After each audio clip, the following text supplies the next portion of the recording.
Okay, so welcome to the fifth session. And last time we had covered the last part of talent acquisition. I know it's been some time since last week I was not able to connect. So anybody would remember uh, any points that we covered last time?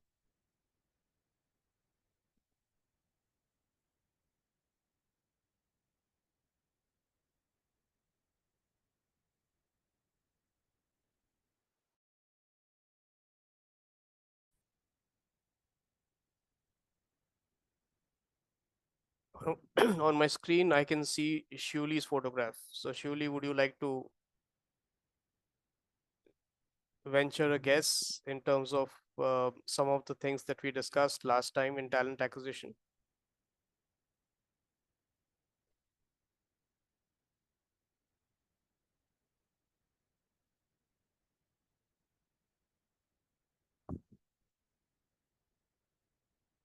Anyone else?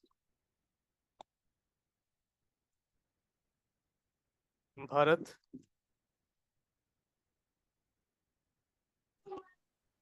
Sorry, sir. Actually, I am not recollecting as of now. So if you just can hint some point. So Okay, no problem. No problem. So, see, one of the important things that we had covered last time when we were talking about talent acquisition was that we need to understand a profile. Like earlier, there were two sessions on talent acquisition. One, we talked about the various ratios, how talent acquisition is absolutely critical in talent management, because the kind of talent that you get, that's very decisive. Uh, in terms of how you will eventually manage your talent. So we had talked about the various ratios, offer to joining ratio, the footfall ratio, etc., which gives you an idea whether you are a attractive employer or not. What is the brand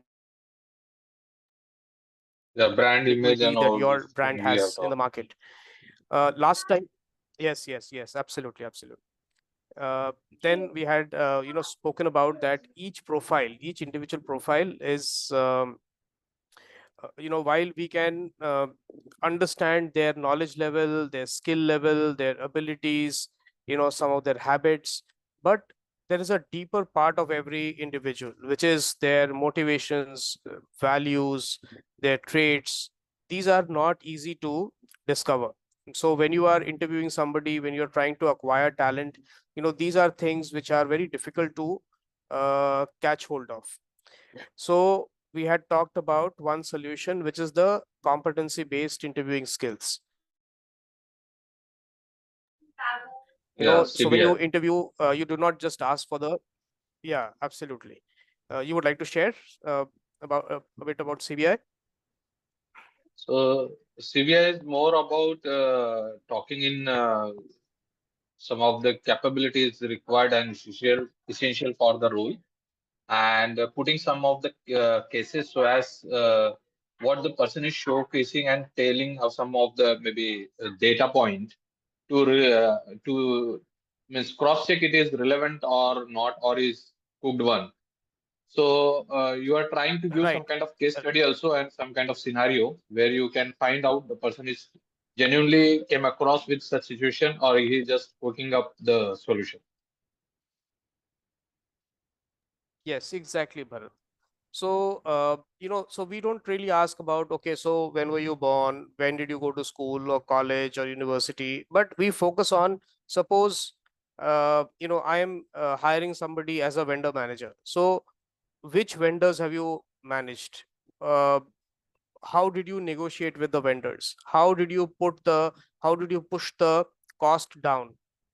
Give us a situation where you, you were given a certain budget and you had to bring in X number of vendors in that range. So how did you negotiate? Things like that. So basically, we go deeper, one level deeper, to understand their exact functional expertise. So that gives you a better idea rather than just asking them, oh, so you have been a vendor manager in some company. Oh, so you have managed, large number of vendors. So these are all good things, but to understand the profile much better, it's best to use a competency-based interviewing skills, which will allow you to go deeper in the profile and understand whether this profile really fits your organization's requirements or not. Okay. So, these were some of the things that we covered. So today we will look at, something which is quite interesting. We will talk about employee engagement. I will just share my screen. Give me a minute.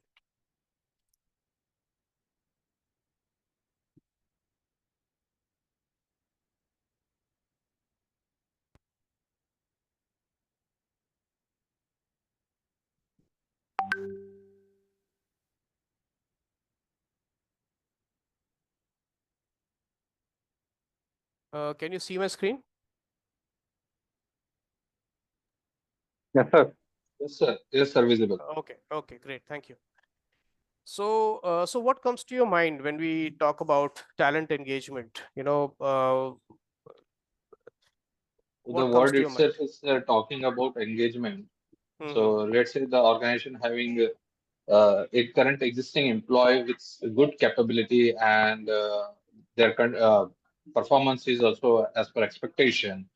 So the organization are very much keen to retain them. So in that sense, they provide some of the engagement activities where they can involve and they can feel valued, and therefore they wanted to continue with the same organization because it can be the career opportunity by providing some programs where the person can aspire for the next another cross level role, or maybe the next level role by acquiring some knowledge and skills, or maybe some kind of engagement program which make the employee feel that good about the organization and hence he wanted to continue.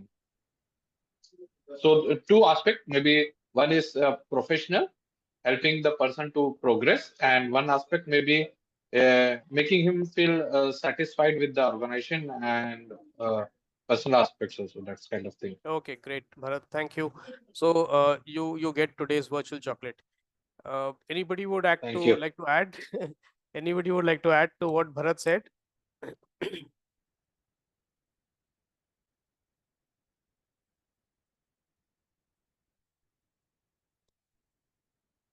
Any HR people over here who are involved in engagement activities? Talent engagement is like, how you motivate the people. Actually, the main purpose behind Yes, Ruby, go ahead. is for retention. Am I audible? Yeah, yeah, you're audible. So it's a main reason behind is how you engage and motivate the people. That is behind. Actual purpose is for retention and motivation of employee, like rewards and recognition program. Mm-hmm. So there are different, rewards for each category wise, like short term reward, like top performer, and like for sales, like highest bill value was made in this quarter, performer of the Mm-hmm. quarter. So this kind of rewards and recognition program. There are various other rewards and recognition annually, also annual on the base of annual performance, and other engagement activities like what in festives and all, or in other what activities are conducted. Right. Great. So, those are the activities, but any insights into why, to how do they help to these recognize activities?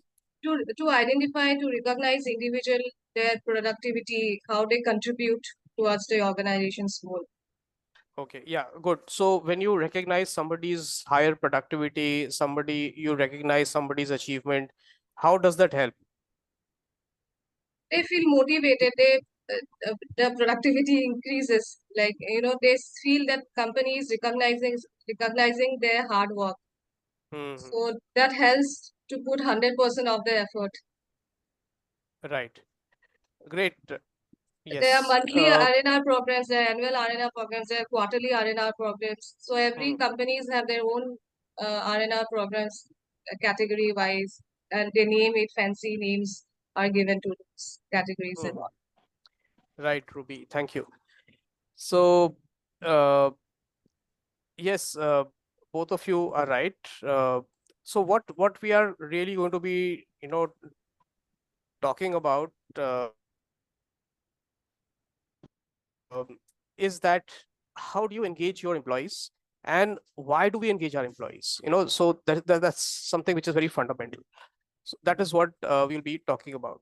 Now, here are some definitions of employee engagement. Uh, Willingness and ability to help the company succeed.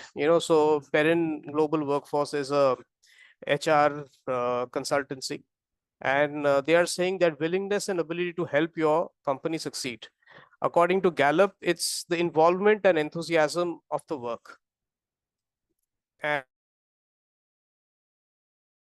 And this is a big definition.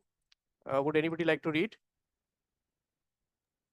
Employee Yeah. engagement is a positive attitude held by the employee towards the organization and its values. An engaged employee is aware of the business context and works with colleagues to improve performance within the job for the benefit of the organization. The organization must work to develop and nurture engagement, which requires a two-way relationship between employer and employee, by Robinson et al.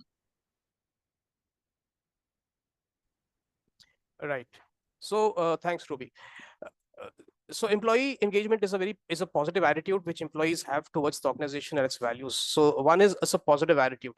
This is very important. You cannot achieve anything durable unless you have a positive attitude towards it.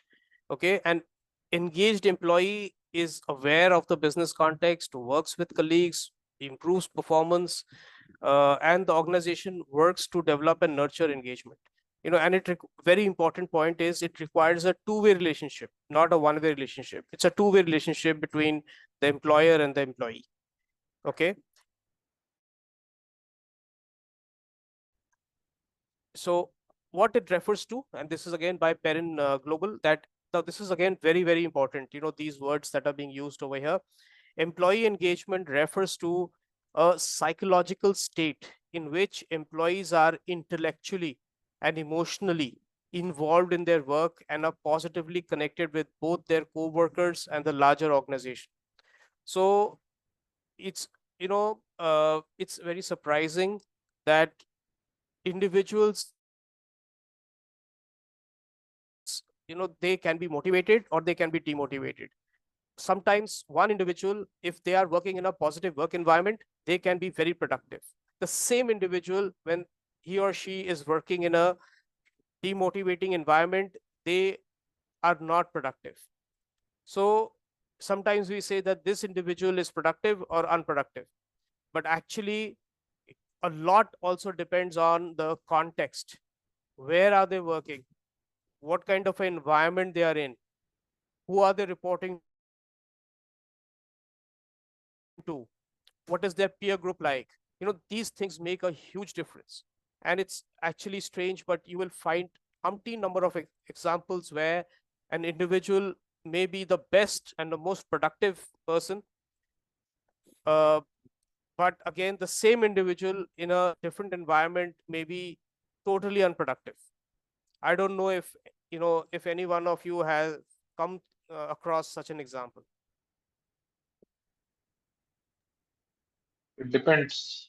So not only the people to whom he is or she is working, sometimes the strategy belongs to that particular department can also affect. I have seen a couple of people who seems to be non-performing since long time. However, once they are in the right setup, not as per the people, but it was more of a strategic inclination and understanding. There it was, the performance has also improved. So I think what you said is valid also, but sometimes strategy of that particular business also affect. Right. Sir, I do have one question here. If I may, may I ask that question, please? Yes, please, Rajesh, go ahead. Yeah, yeah. So the topic was talent engagement, and now my question is it restricted to only employee engagement, or will it also consider some gig workers engagement, or maybe the subject matter experts or consultants, how the organization engages with the consultants or subject matters who are external to the organization? Uh, yes, so we will talk about how to engage with employees, and With the focus employees, will be on okay. your, yeah, and with focus will be on the how to retain the best talent. Because when you Okay, engage, okay, yeah, so because in this entire program is focused on your best talent, and how okay, to whether how to hire them, how to engage with them, how to do a succession planning for them, how to okay, okay. ensure their learning and development, all of that. Right. So so coming back to employee engagement, it's very important, like we have been discussing, that we have the right environment, and like Bharat added, also given the right set of challenges, the right strategic input, etc. So it's very surprising, it's actually very surprising that humans are capable of multiple responses. Some responses can be very positive, some responses can be negative, some can be in between, and it really stems from the work environment they are operating within. So therefore it's the duty of the organization, if it wants productivity. See, sometimes what I see is organizations just keep punishing people for being unproductive. Organization never introspects in terms of what they can do to make the employees more productive, to motivate the employees to be productive. And the second paragraph says this state of mind fosters a sense of pride, a willingness to apply discretionary effort, and most importantly ignites energy that would not otherwise exist. So these two important, these discretionary effort, I don't know if you can see my cursor. This is Yes, sir. very important because every individual is capable of extra effort. So here discretionary effort really means they use their discretion to do more because of the sense of pride they have, because of the willingness they have to do more. And second point is ignites energy. So you will see that sometimes in the armed forces we talk about great motivation. People are actually going to battlefield where they may even die, but you can see the energy and the excitement and the courage, that the way they shout and they say that their various slogans, the kind of emotional charge that is there in the way they call out slogans like Jai Hind. They don't say Jai Hind, they say so much power, so much energy. So that is the kind of discretionary effort, the kind of energy that can be ignited by good organizations. And not so good organizations can do the reverse also. They can destroy the effort that people are capable of doing. They can diffuse the energy that people have. I have seen, I've been working for many years, and I've seen that there are companies which have absolutely no clue about their vision. If you ask even the leader that what is your vision, he will say, oh, get more business. That is a default vision, to get more business. But how do you want to get business? How do you want to position yourself? What are your values? They will look clueless. अरे भाई इतना सवाल मत करो यार, काम करते हैं, let's focus on work. So you will be able to focus on work provided you are very clear about your values, your culture, your goals. Then you will be able to put in that discretionary effort and ignite a new energy. Also, you may have worked under very good managers and under not so good managers. So I remember I had a very good manager, and when I used to report to him, I used to work tirelessly, 12 hours, 14 hours, And still I used to feel I need to do more. I used to come home and say, okay, how quickly can I go back to office tomorrow and start this. I would have my long list that, okay, I need to do this, then next day come back and do more. And those particular years that I worked under him, I always had the best rating, best performer. And then you also work under some people who are kind of, let's just do this, guys, we have to get this, get it done with. So it's a task which needs to be achieved. There is no higher purpose. And so when you don't have any higher purpose, you just do it as a task. But when you see it as a higher purpose, you do it as your, it's your vocation, it's your missionary zeal to do it. There is a story, once upon a time, a church was being constructed. So there were workers who were working on the church, and the first worker was asked that, what are you doing? He said, I am, cementing bricks. The second worker was asked, what are you doing? He said, I am making something very nice. The third worker was asked, what are you doing? And he said, I'm making a great tribute to God, a beautiful church which will stand here eternally, looking up to God, and which will help people reach out to God. So you see, they are all doing the same work, but they have a different understanding of the work that they're doing. So when an employee is engaged, you have to give them the larger picture. Only then they will use the discretionary effort, and only then will energy get ignited.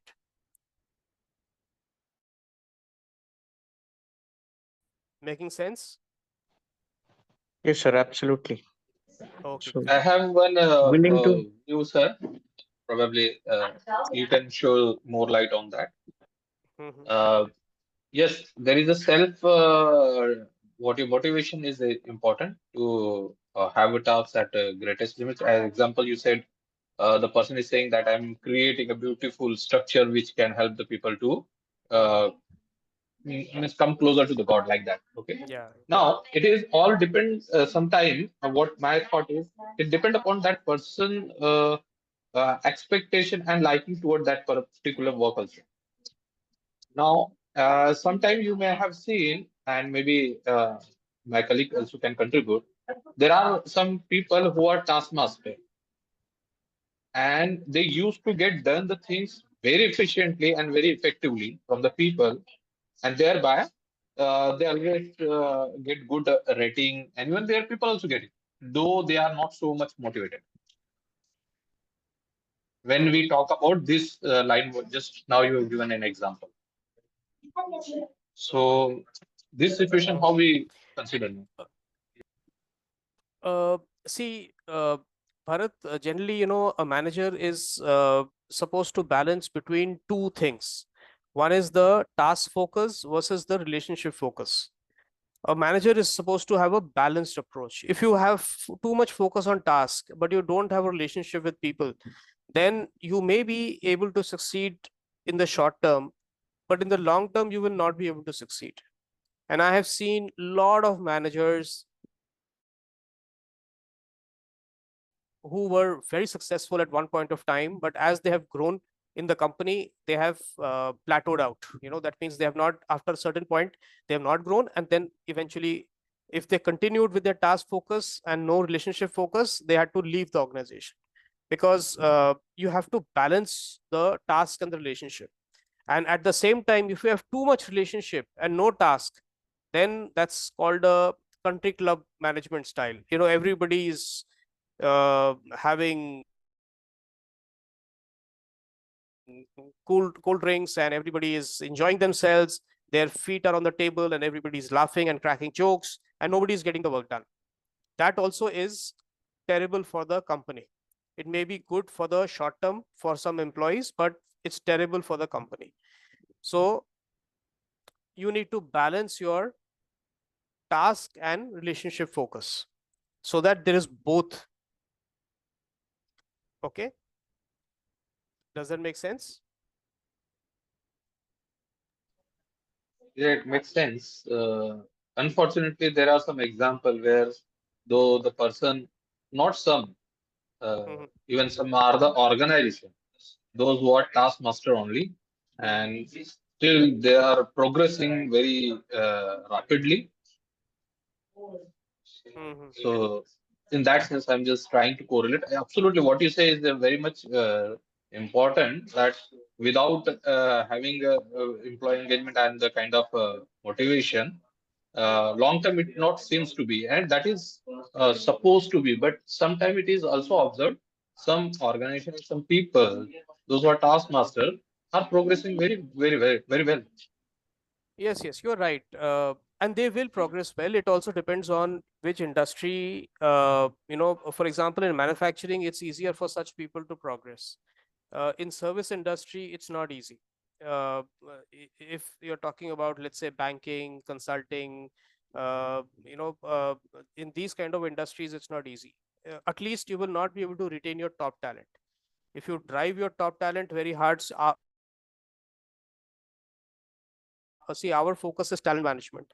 And if you drive people very hard without connecting with them, you will lose your top talent. They can keep growing, they will keep growing in companies where this kind of a culture prevails, and they don't care for their top talent retention. They say, okay, I mean, people come, people go, like in politics they say "Aaya Ram, Gaya Ram." It doesn't matter who comes, who goes. But in organizations where people are organizations which need to be sensitive about people, about top talent, they cannot follow a task focus. They have to balance a relationship and a task together. Okay. Okay, sir. Okay. Sure. So this is how there was a study done by Towers Perrin, and basically they looked at two set of companies, one which is completely focused on getting the job done, and the other set of companies which were focused on deepening the engagement. So they had they monitored the employee engagement scores, and they discovered some of the things. So 12-month change in operating income. So the ones in deep blue is they increased 19.2% as compared to a minus 32%. 12-month income growth 13% versus minus 3.8, and 12-month earnings per EPS is 27 versus minus 11. So uh, again, going back to your very valid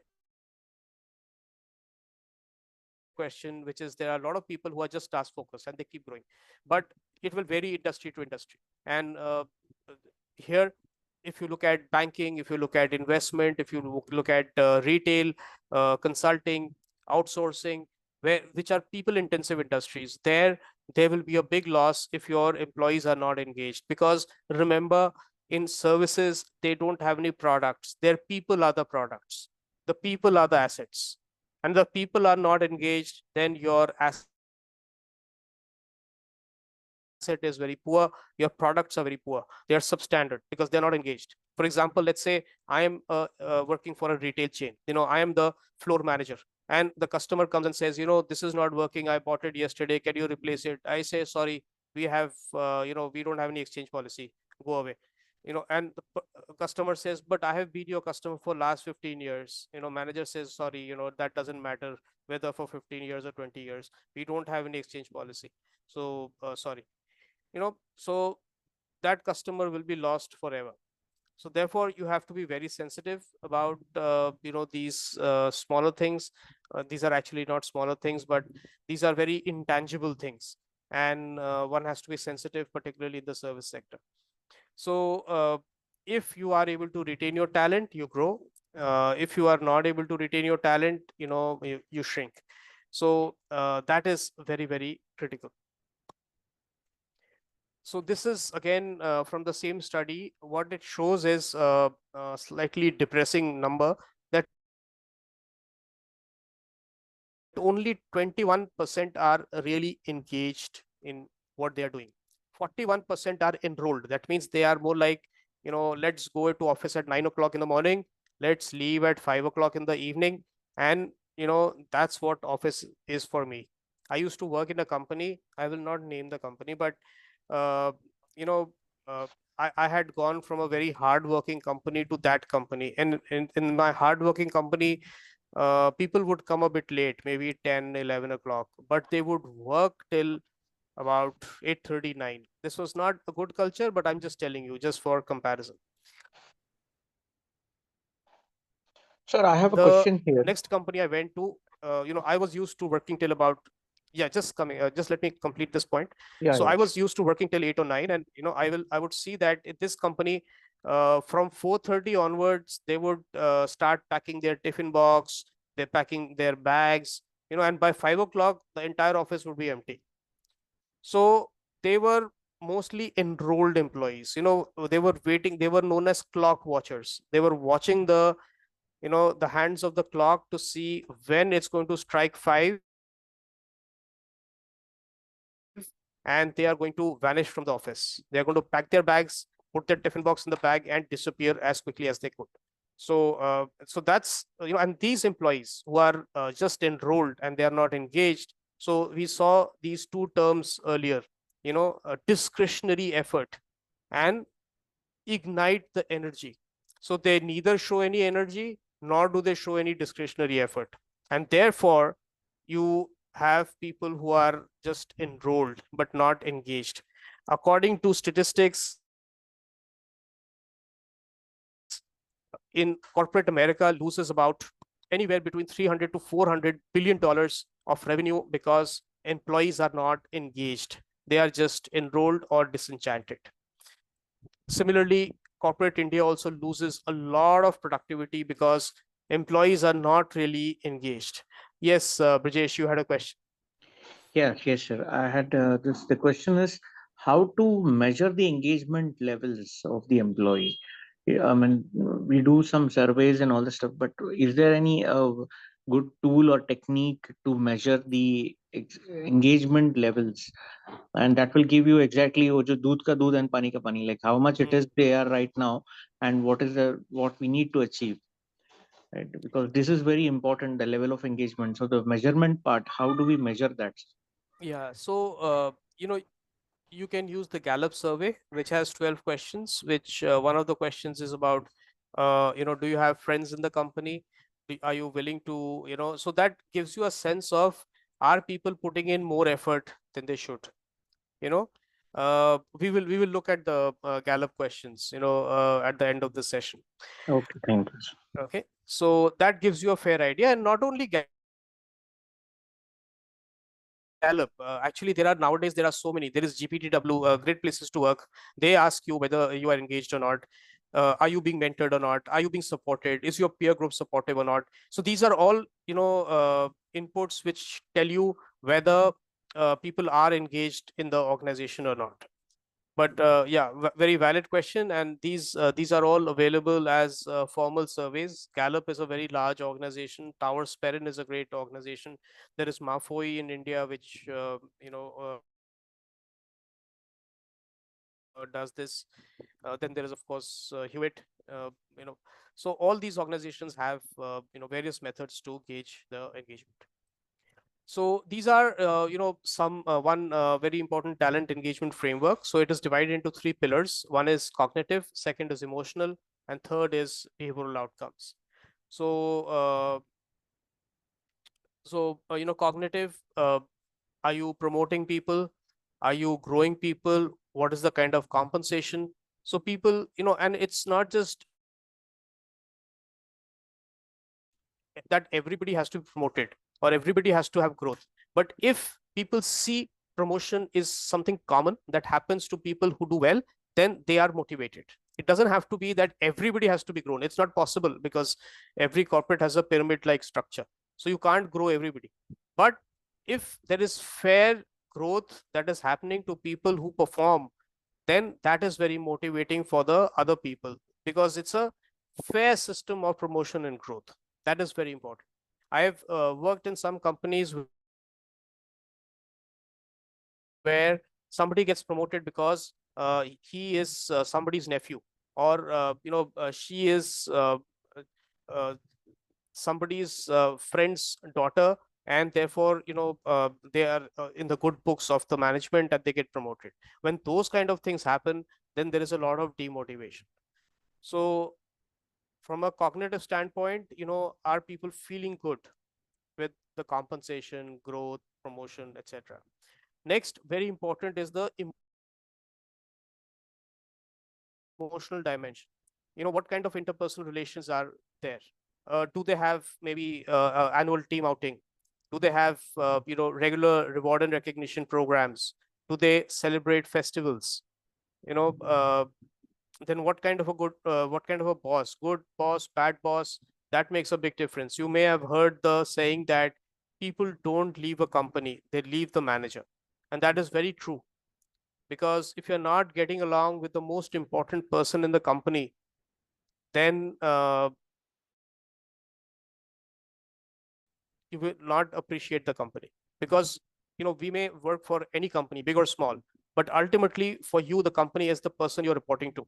And if the person is not accessible, the person is cold, or the person is demotivating, the person is insulting, in some cases that also happens, then you are not emotionally engaged. Because you do good work and is going to go into the books of the boss, who will claim it as his own. And then there is no credit for you, there is no achievement for you, there is no recognition. Then peer group is very important. What kind of friends you have. And because we are all social animals, so therefore what sort of a peer group you have, that makes a big difference. And the behavioral outcomes, people people say that somebody is leaving a company.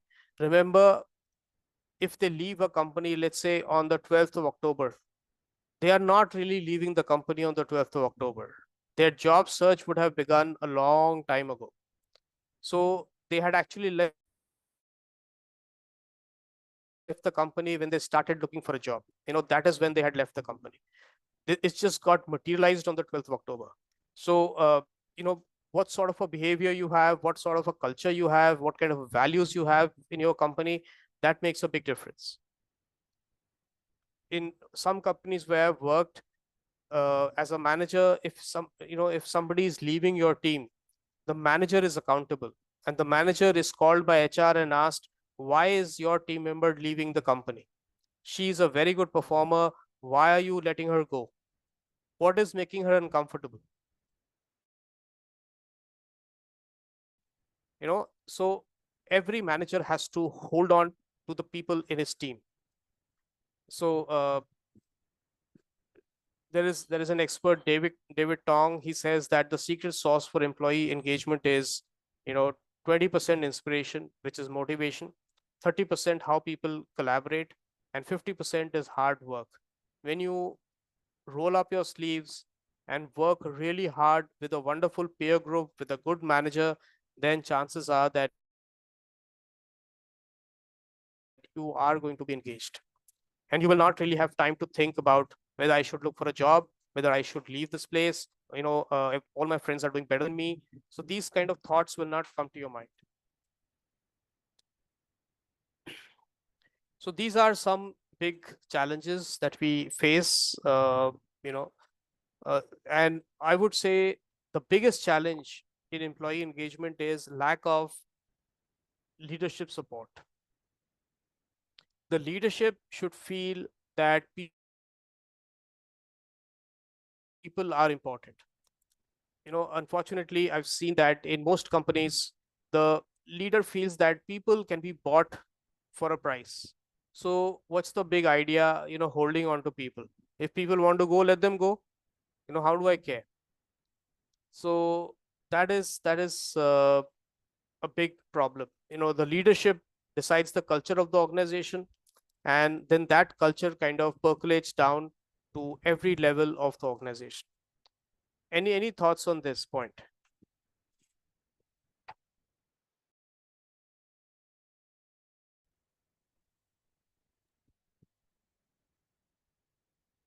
Yeah, that's So I actually. Please go ahead, please. Yeah, thank you, Bharat. So, as I was saying, I agree to this point because I have seen in organizations, because one of the biggest challenges for talent engagement teams or management teams is because if the buy-in is not there from the leadership team, then they will not even support the activities or the plans or the schedule, whatever calendar if you have made for the employees. Be it for R&R or for even normal festivities or for a competency mapping or whatever it is. And the challenge biggest happens is even also in the uh, you can say the attitude and the aura. If it is not there in the top management and the leadership team, now it does percolate in throughout the organization, and you will see drooped shoulders, a lot of people moving out of the organization, and like very less motivation to work, actually just like doing a 9 to 5 job. That's it. Sir, another point which I have to add is we talked about all the surveys and all, but most of the time the leadership, they will, they try to influence this survey outcomes as well. So to their benefit. So that is something which is not good. We have to accept what is fact is fact, fact is fact. But if we don't accept that, then it becomes a problem.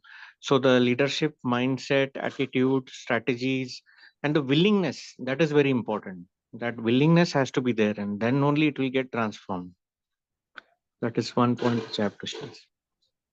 Yeah, I agree with initially Shuli's point. The manager really has to be, the top management has to really care about this. This has to be a priority. And Brajesh, to your point, uh, you are right. Unfortunately, what happens in many organizations is that it becomes a number to be achieved. Every manager, because in the employee satisfaction survey, the manager is kind of held accountable for the feedback for the employee satisfaction score in his team or her team.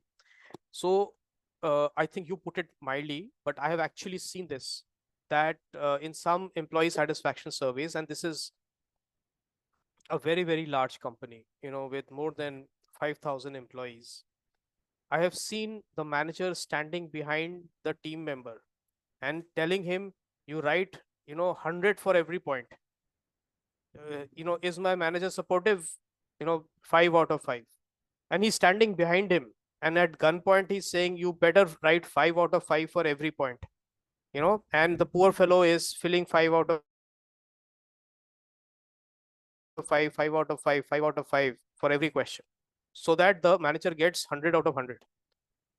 So I have actually seen this also happening, and that is very unfortunate. So basically, what is happening is that it is not being followed in spirit. It is being followed, in letter, not in spirit.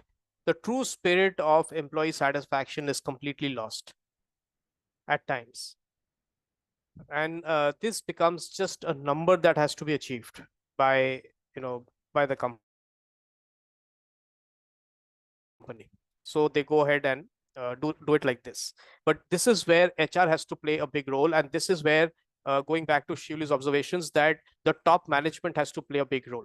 They have to ensure that there is complete impartiality. People are given a free hand to share feedback. Otherwise, the whole purpose is defeated. If you are doing a survey and people are being forced to fill in fake numbers, then there is no point doing the survey. But unfortunately, there are many senior leaders who feel that they have to get the right numbers in the survey. Sorry, somebody was saying something. No, no. So actually, I'm trying to understand and acknowledge the thing. For example, Shuli said same buying from the leaders is very much important. You have your own experience that people are ensuring the feedback are going in their favor. Someone just talked about he also has same. So now I think it is if we consider this group as a representing the organizations. So I think it is a major problem. It is throughout the many of the organization. Mhm. So I believe that there are some only organization. I think they are in just a fingertips who really doing this for the real purpose. Yes. Otherwise, it is just a kind of tick mark activity, and people are mentioning with proud that this is the best company to work and all those things because of the so-called survey. Yeah. Right. So the Right. And question is, yeah. then I don't know, is it a right question or not? How we can influence it? Because say end of the day, that leaders behaving that way because someone also above them asking about numbers. Mhm. And who are those? Obviously, that IOC people or maybe CEOs, all those upper hierarchies. So in Yes. turn, it is organizational expectation. Yes. See, that is where again the question of leadership comes in. The leadership has to drive the right values. If this is a tick mark activity because all the big companies are doing it, I also have to do it. Like for example, I worked in a company where the managing director wanted us to be in the great places to work. He says, मेरे को नहीं मालूम, आप ये certification लेके आइए. So he felt that we can just go to great places to work and tell him that okay, we want this certificate, give us this certificate. It doesn't happen like that. We had to fulfill many criteria to achieve that. For example, we had to start a creche facility for children of employees, for women who had very small children. Otherwise, you don't get that. Now, this took a lot of effort. The first year we tried, we failed, but we succeeded in the second year because we spent 1 year, trying to see how we can measure up to all the expectations of great places to work. So therefore, So what you are talking about is the infra. So let's say lactating women having the separate cabin or not. That is one mhm, thing. Do we have a right ratio of women and the right. men or not? No, I'm This saying is infra a is one part of it. Yeah. yeah, yeah. I'm saying, yeah, infra is a part of it. I mean, there are a lot of other things which they, look for. So one is you can do it because I need to get great places to work. The other way to do it is because I genuinely want to be a great place to work. There is a small difference. So like you said, it's a tick mark activity or it's an activity which is aligned to your values and your culture. If it is aligned to your values and your culture, your chances of growth are that much more. But if it is a tick mark activity, then believe me, when you go global, when you expand market, when you enter new markets, you will face a problem because this will not help your scalability. If your culture is very narrow and self-seeking, it is doesn't understand the value of employees, particularly if it is in the service sector, then chances of that organization going far is limited. Got it, sir. Thank you. Great, welcome. So next is communication channels. Now this is very important. It looks very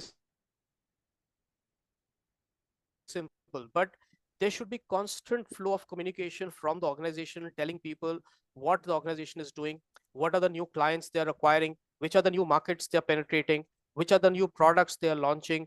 All these really adds up to the motivation level. You feel I'm in a company where so many things are happening, and therefore I have a future in this company because we are going places, we are launching products, we are entering new markets. This is so exciting.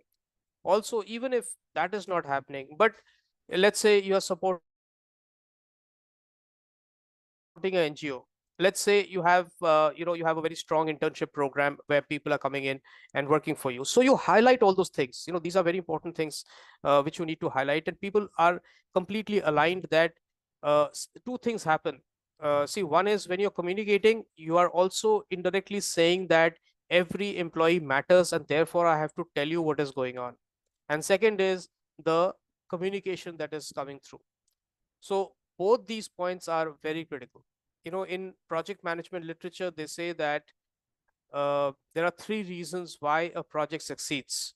And those three reasons are communication, communication, communication. So there cannot be an excess of communication. So please communicate. The companies which communicate have far better engagement levels. Next is role model leadership. Do they have people they look up to? Like unfortunately, Ratan Tata just passed away recently. He was somebody that people used to look up to. He was a pioneer in taking Indian companies, to achieve global milestones. He, bought out Chorus Steel. He bought Jaguar, Land Rover, Tata Tetley. These were huge brand names. I mean, continue to be great brand names. And to think that an Indian company can come and acquire these companies was unthinkable 20 years ago. But Ratan Tata changed all that. So he was a great role model people could look up to. Engaging creative workforce. What kind of creativity do you have? Do you have people doing exciting things, people doing something innovative, and sometimes what happens is some companies also lock this creativity into their revenue projections. They say that at least 5% of my revenue should come from a new product or a new service. So creative engaging your workforce creatively makes a huge difference.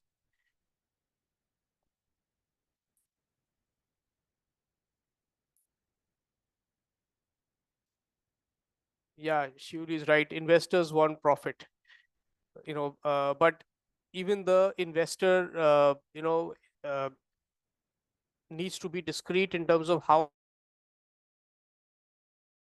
they want the profit. If they want, all the money to come to them immediately, then they are actually, messing up the future of the company.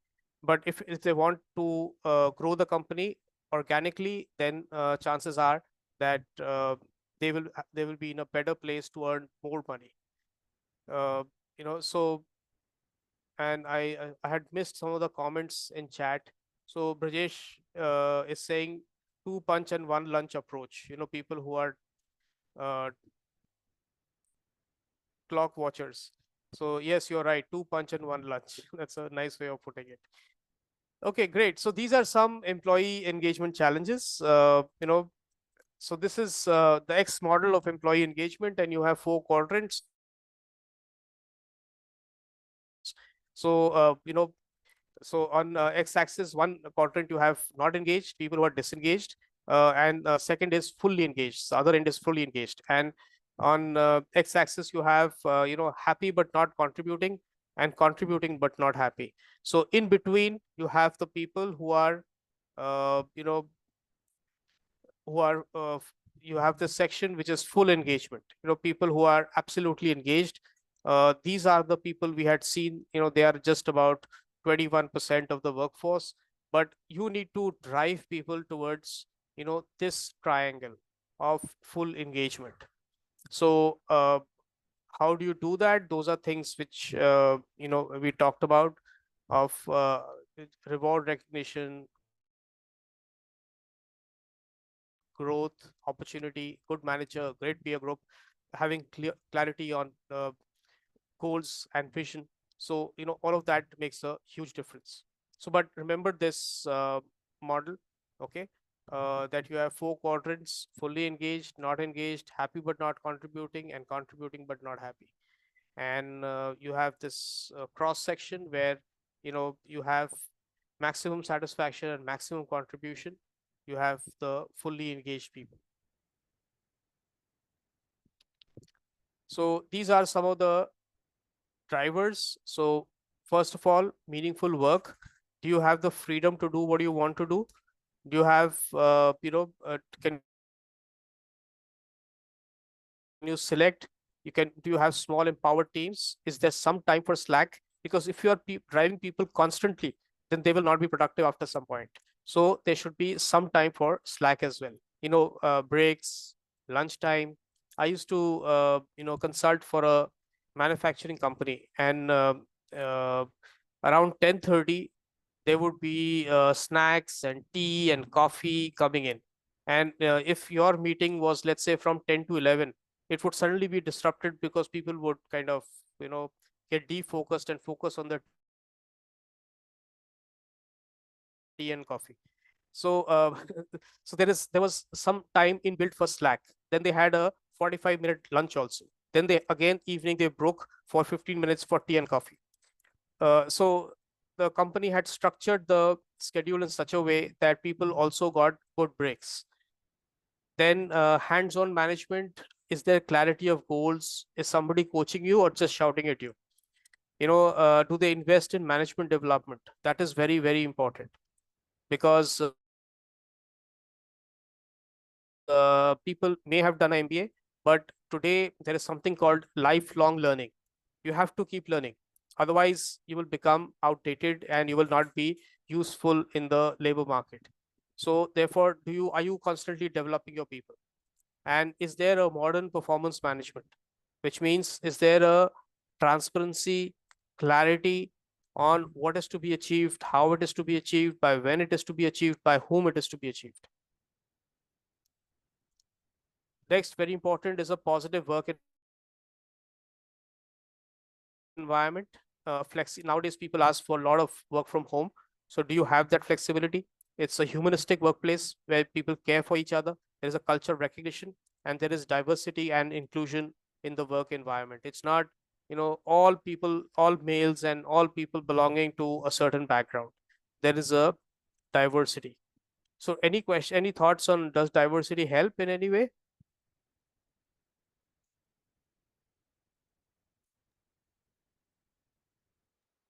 So actually, it is a very beautiful concept to offering a opportunity and having a different perspective from different people. Okay, diversity can be looked into two different manners with a different background, different region, different ethnicity, or maybe uh, male and female. So Mhm. if you look into both the aspect, yes, there are different possibilities comes in the organization, new talent, new way of thinking. It is good aspect. Some of people, those who are not Right, having absolutely. some Good point. great culture in the organization. So I'm fortunate one who having a very good culture in organization. Otherwise, some of the organization I heard from their leaders that they are considering as a compulsion. So they feeling it is they are compulsory have to select some of the candidate those they don't want to, specifically when it comes to gender. Yeah. Otherwise, it is a good aspect. That's my personal view. Another thing which I would like to add is generally we talk about DEI policy and all. So we do have like, most of the organizations do follow this diversity of gender, religion, ethnicity, caste, and all that stuff, language, different cultural backgrounds. But more importantly, what should be welcome is the diversity of ideas. So, there were, generally, I do provide trainings across the globe. So, there was one point which came up quite frequently is the conflicts are more when we have diverse set of people. I mean, that is a myth actually. So, conflicts can be anywhere, even in the same group of people, within the same family, there can be conflicts. So, that is where we introduce the concept of diversity of ideas over diversity of other factors. So Mhm. that is one point I have to share. Yeah, very good point. So, yes, there is a flip side that people say there can be conflict, but diversity is really very important, because there So is can a I say enemy something? of good organizations, which is called, yes, yes, Rajlakshmi, please. Yeah, this is the first, good morning, sir. This is the first class of yours I'm attending. Very sorry, but it's really interesting. And when you talk of diversity, I'm in the banking sector, and Mhm. there's, it gets very narrow at the top, particularly Yeah. gender-wise. Mhm. You do not have people sitting in the boardroom.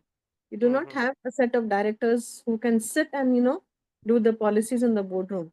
So it's clearly there is a ask from the government sector also, that you have more diversity gender wise, and this is one thing I just wanted to highlight.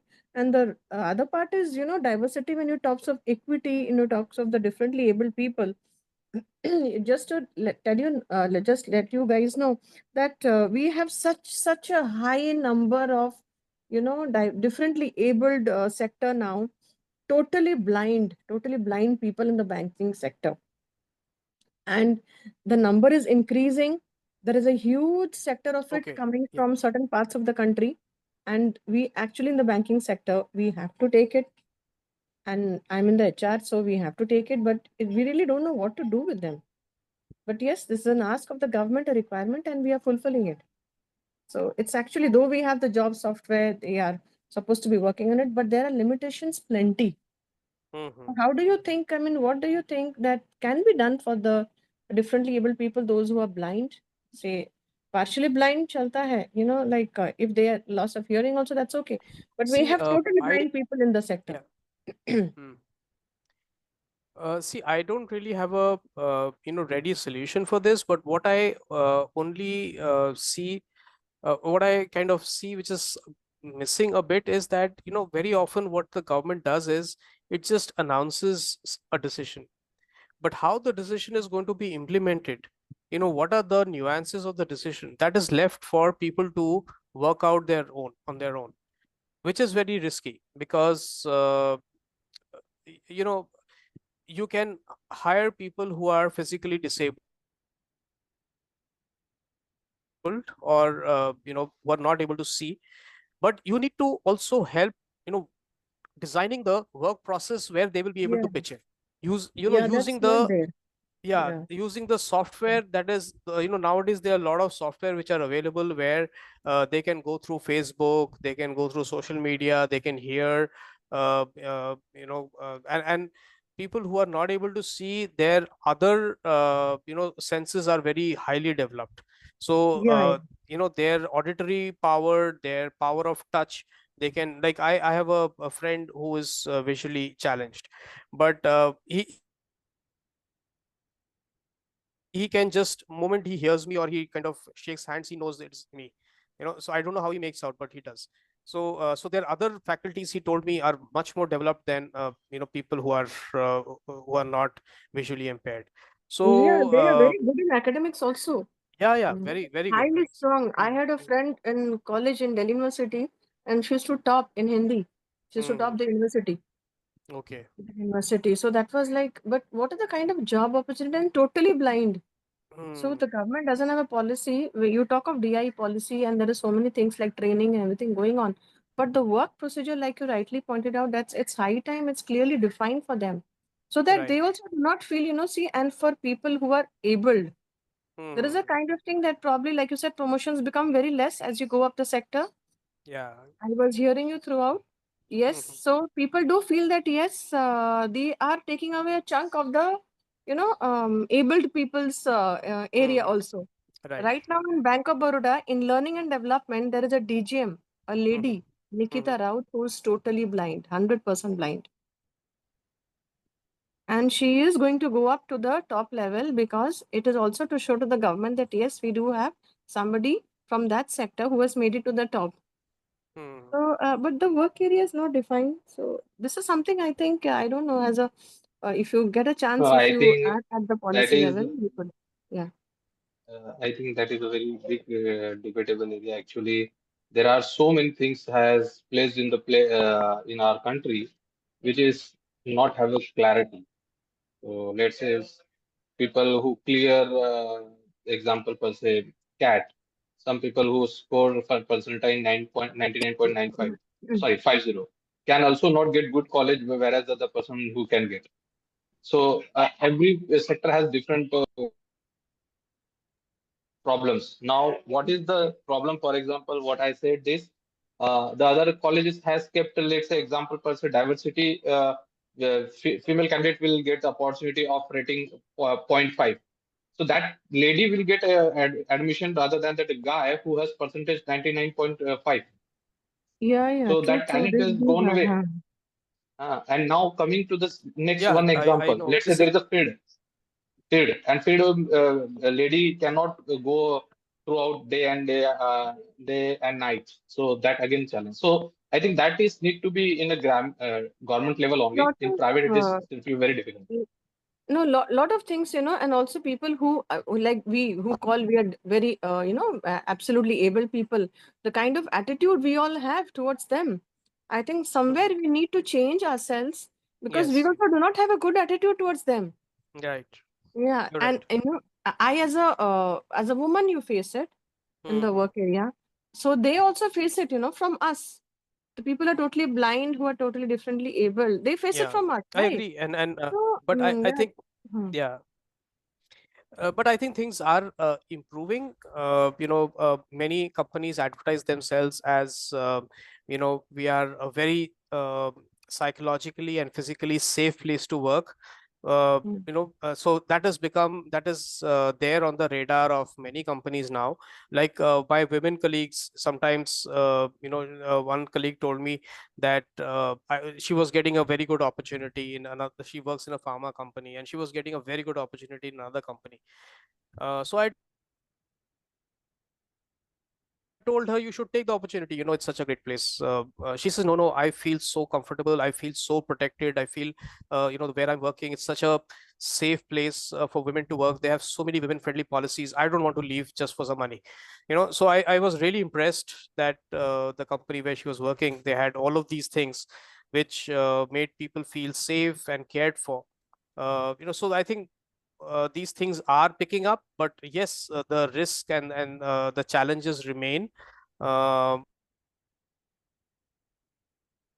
but at least now people are waking up to these realities. And like Rajalakshmi said, that all of us have to change our attitudes, for Yeah. people who are disadvantaged one way or the other. Great. So let's move on.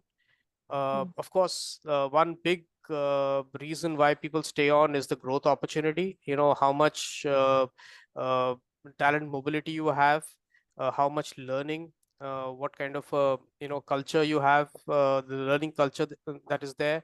So these things make a huge difference, because particularly nowadays, when people feel that their learning is being invested in, then they want to stay with the company.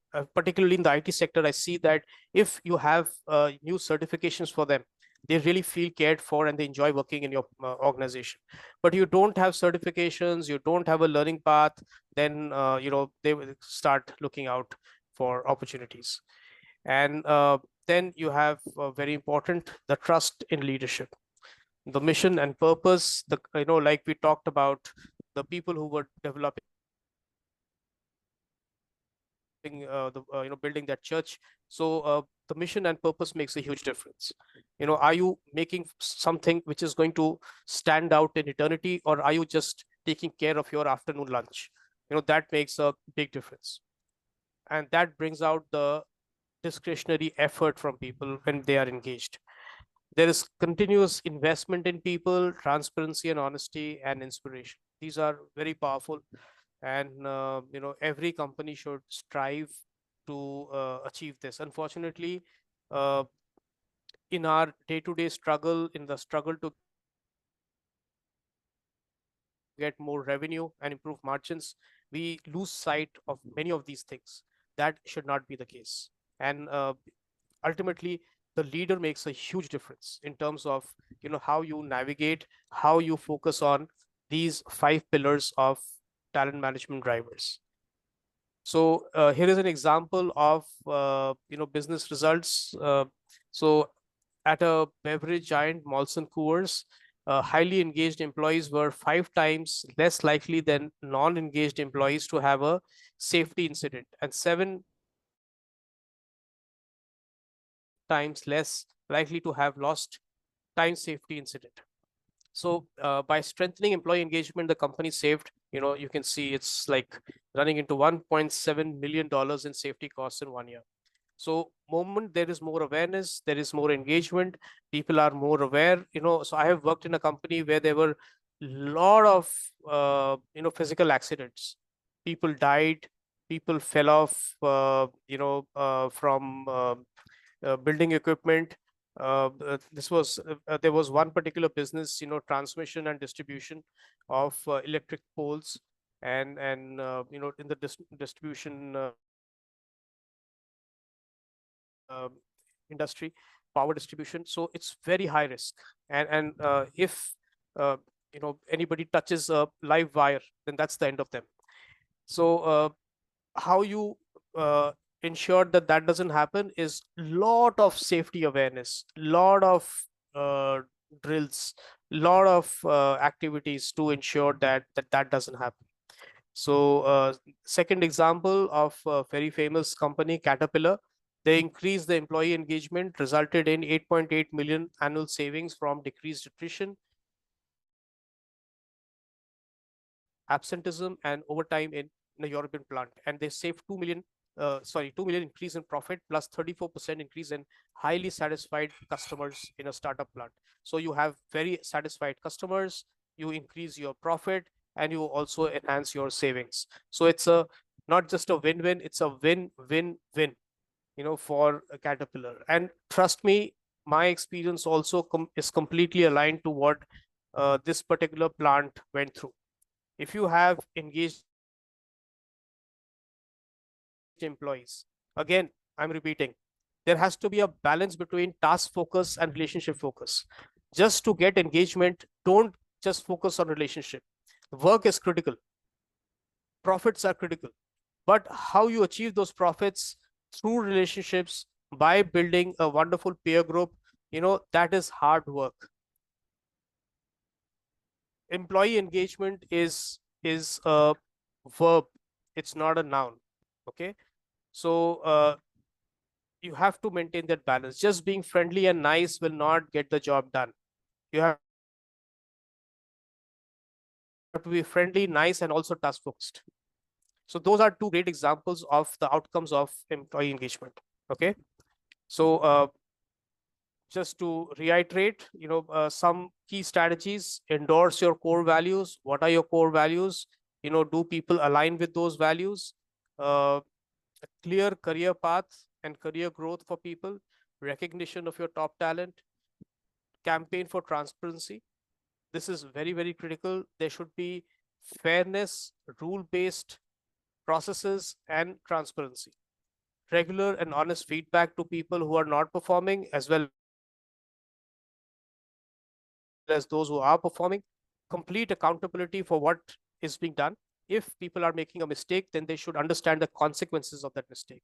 And a very positive workplace. It doesn't have to be lavish, but at least a positive workplace where the basic infrastructural aspects are in place. Okay, this makes a lot of difference. How your office space is designed. Any questions so far?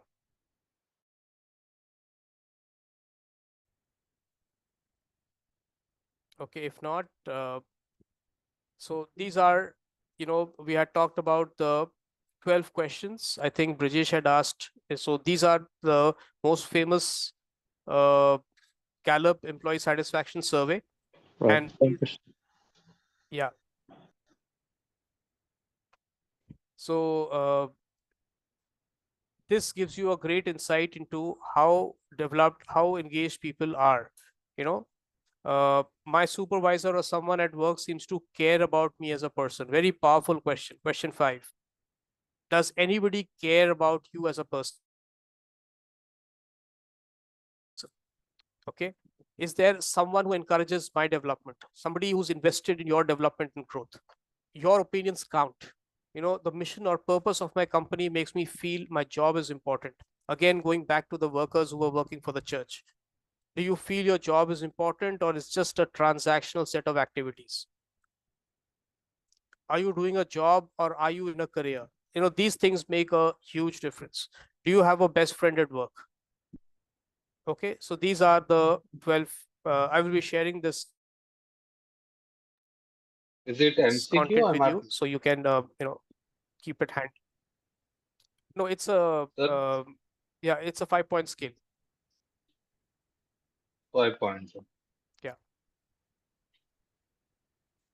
Okay, so let's watch this short video from Accenture. In case you can't hear the audio, just let me know.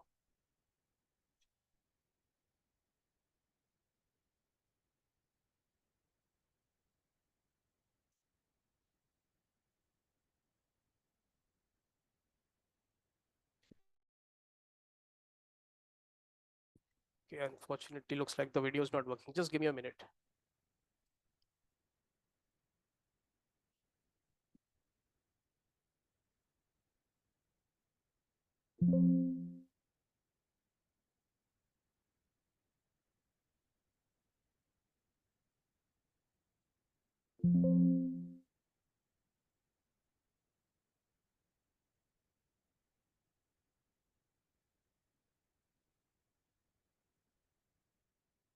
Okay, I think there is some problem. I will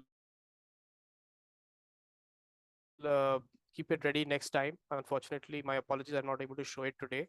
But basically, what it talks about is the video tells you that employees have, they get great opportunities to be creative, to do the work that they're doing, do the work, but also do it differently if they wish to.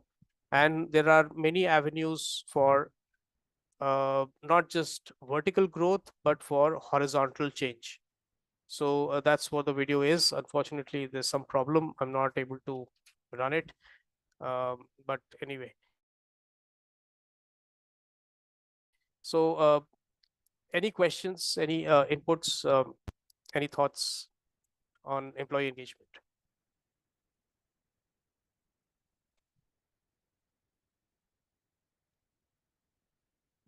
In 2 words, I can say it's easier said than done. There are so many permutations and combinations and so many people whom you have to sell your idea for an employee engagement or a talent engagement to happen. So yeah, it's easier said than done. This is, I can say, from my personal understanding. Yes, surely you're absolutely right. Easier said than done. And it requires a lot of leadership buy-in.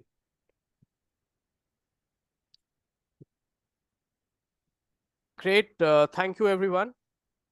Happy Dasera, happy Vijayadashmi, and we will connect again next week. And have a great week ahead. Thank you. Thank you very much, sir. Thank you. Thank you, sir. Happy Dasra. Happy Vijayadashmi. Thank you.